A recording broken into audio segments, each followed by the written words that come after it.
692 مەسائیل یعنی 692 پرس ئاراستەی لێژنەی فتوای هەولێر کرایە.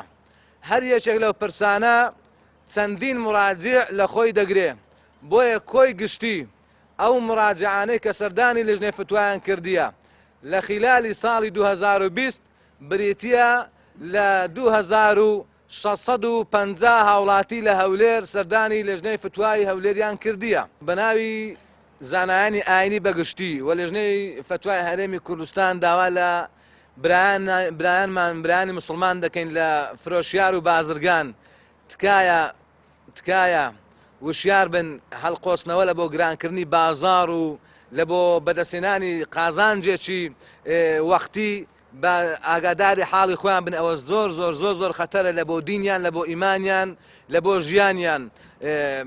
وەکو ئاگادارن لە ئەنجومەنی باڵای فتوای هەرێمی کوردستان فتوایەکی دەرکردیە سەبارەت بەوانەی کە ئیستیغلالی ئەو دۆخە دەکەن، بۆیە حرامێک ئەنجامی دەدەن ئەو حرامە نەتیجەی دەبیت، لە دوایی ئەوانە پەشیمان دەبنەوە بە نەوعەک لە نەوعەکان خوای گەورە عقوبەیان دەدات. ممکنە ئەوڕۆ قازانج دەکات بەس بڕوا بکەم بیانی ممکنە زۆر زیاتر زەرەر بکە، ممکنە ئەو حرامە لە ماڵی بدا، لە منداڵی بدا، لە خێزانی بدا، لە خۆی بدا، لە کار و کەسابەتی بدا. لۆ وەکو برایەک داوایان لێ دەکەین بەڕەحم بن لەگەر یەکتر، بازار بە ئاسان بیت.